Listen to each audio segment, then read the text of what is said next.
Assalamualaikum warahmatullahi wabarakatuh. Bagaimana kabarnya anak-anak?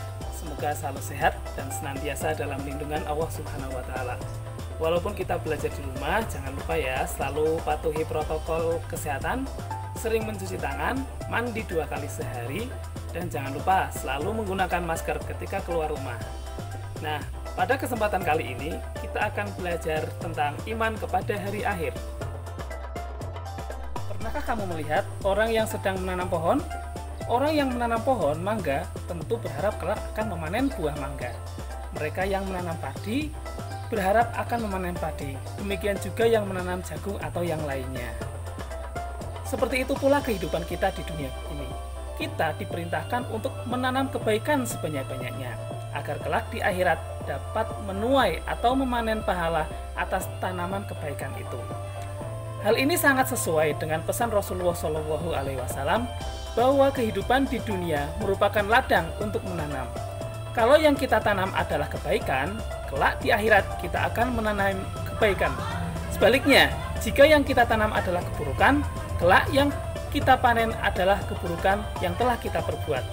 Sebagaimana pepatah dalam bahasa Arab yang berbunyi may yasra' yahsud, yang artinya siapa yang menanam, dia yang akan menuai. Allah Subhanahu wa Ta'ala telah menciptakan dunia dan seisinya dengan keseimbangan dan serasi.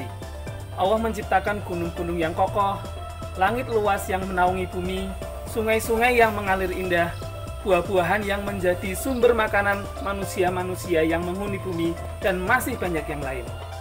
Namun, semuanya itu hanya titipan dari Allah Subhanahu wa Ta'ala. Jika tiba saatnya nanti, semua akan hancur, langit akan runtuh, bintang-bintang berjatuhan, bumi akan hancur, dan manusia akan mati.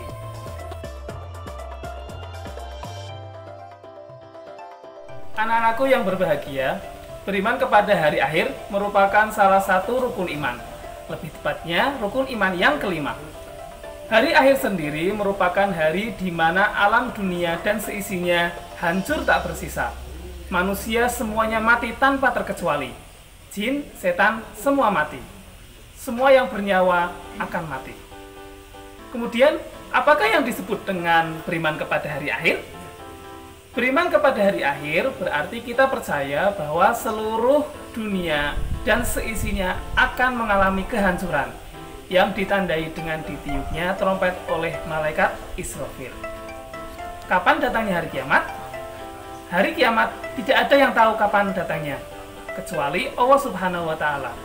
Hal ini sesuai firman Allah Subhanahu wa Ta'ala dalam surat Al-Hajj yang berbunyi wa annas sa'ata atiyatul la raiba fiha, yang artinya dan sungguh hari kiamat itu pasti datang, tidak ada keraguan padanya.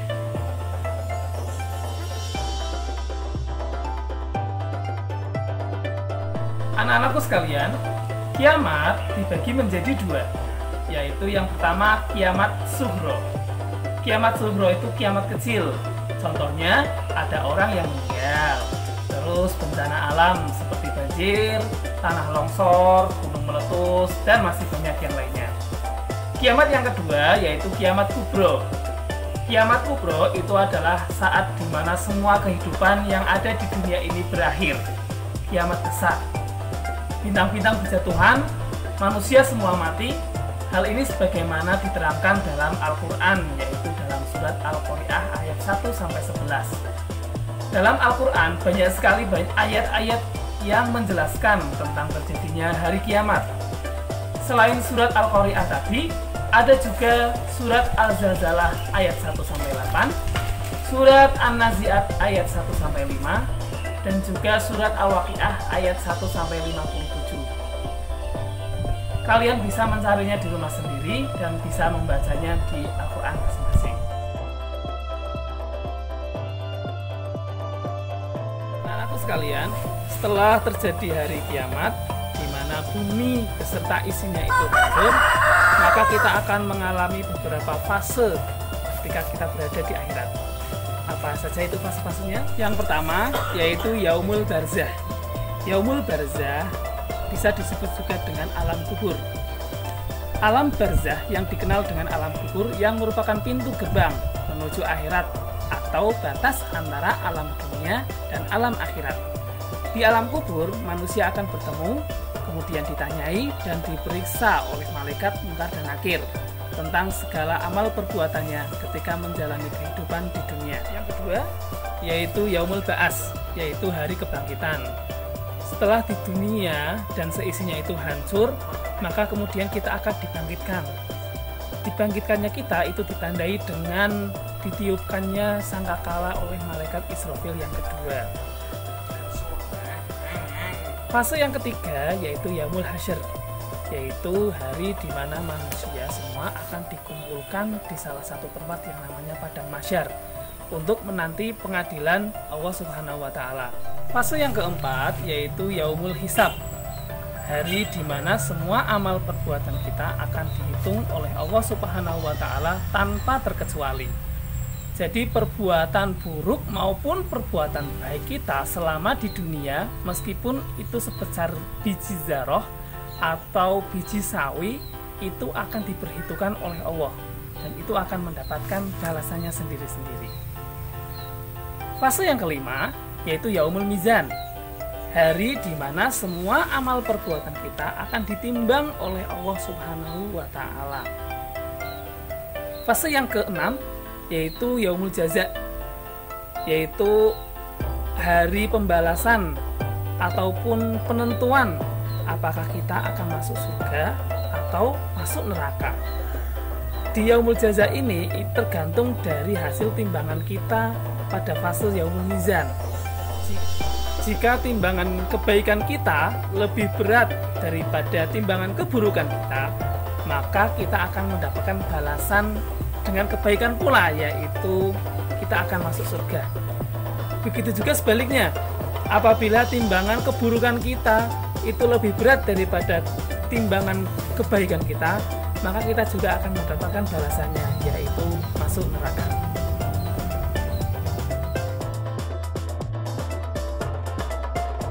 Anak-anakku sekalian, materi selanjutnya yang akan kita pelajari yaitu tentang nama-nama lain hari akhir. Ada beberapa nama-nama lain dari hari kiamat yang perlu kalian ketahui, yaitu yang pertama Yaumuddin. Yaumuddin artinya hari pembalasan.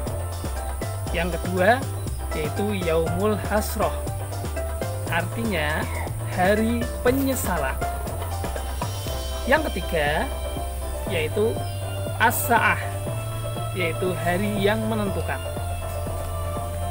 Yang keempat Yaumut Tanad, yaitu hari saling memanggil.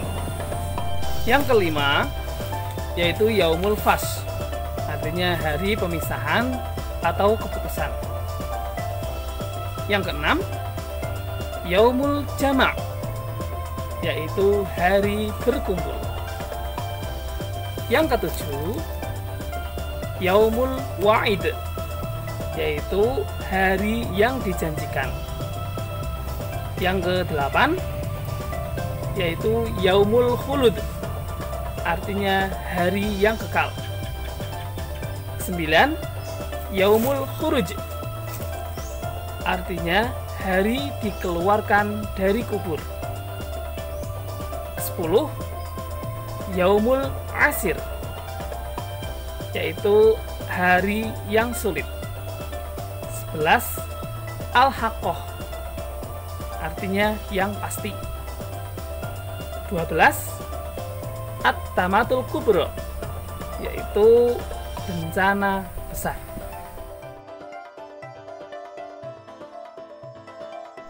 Anak-anakku sekalian, setelah ini kita akan mempelajari tentang tanda-tanda datangnya hari kiamat.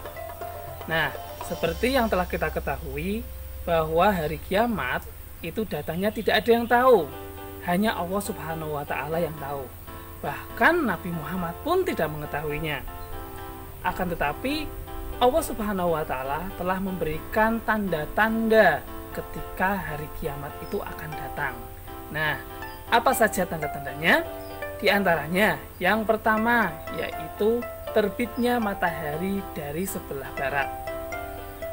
Kemudian, munculnya kaum penghancur atau kaum perusak di muka bumi ini yang dikenal dengan nama Ya'juj dan Ma'juj. Yang ketiga yaitu munculnya Dajjal, yaitu makhluk yang akan memberikan pengaruh buruk atau memberikan kerusakan di muka bumi ini. Tanda-tanda selanjutnya yaitu turunnya Nabi Isa alaihissalam dan Imam Mahdi, di mana Nabi Isa nanti akan ditugaskan oleh Allah untuk membunuh Dajjal. Selanjutnya yaitu makin banyaknya ulama-ulama yang wafat. Selain itu juga perzinahan merajalela, terjadinya pembunuhan di mana-mana, dan kezaliman yang terjadi tanpa batas. Anak-anakku sekalian, itulah tanda-tanda dari akan datangnya hari kiamat. Coba kalian perhatikan di sekitar lingkungan kalian sendiri. Apakah tanda-tanda tersebut sudah muncul atau sudah terjadi di lingkungan kalian? Jika sudah, maka sudah sepatutnya kita sebagai makhluk Allah Subhanahu wa Ta'ala, kita senantiasa mendekatkan diri kepada Allah agar kita mendapatkan petunjuknya dan bisa menjadi manusia yang lebih baik.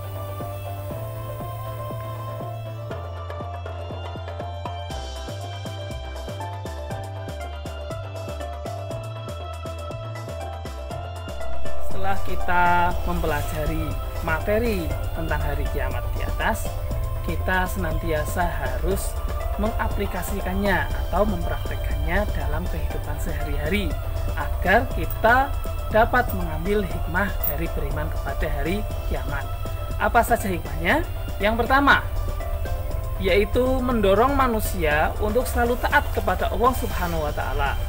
Karena kita tahu semua perbuatan yang kita lakukan akan dihitung oleh Allah. Yang kedua, yaitu menjadikan hidup selalu optimis. Karena semua perbuatan baik yang kita lakukan akan mendapatkan balasan pahala dari Allah Subhanahu wa Ta'ala. Yang ketiga, yaitu menumbuhkan ikhlas beramal. Semata-mata amal kebaikan yang kita lakukan itu harus diniatkan karena Allah Subhanahu wa Ta'ala. Yang keempat, yaitu sebagai kabar gembira bagi orang-orang yang beriman, di mana orang-orang yang beriman, orang-orang yang soleh dan menjalankan kebaikan di dunia ini akan mendapat balasan kabar gembira, yaitu masuk surga. Dan hikmah yang kelima yaitu sebagai peringatan bagi orang-orang kafir, di mana orang-orang kafir yang menjalankan kemaksiatan di muka bumi ini akan mendapatkan balasan neraka ketika kelak besok di akhirat.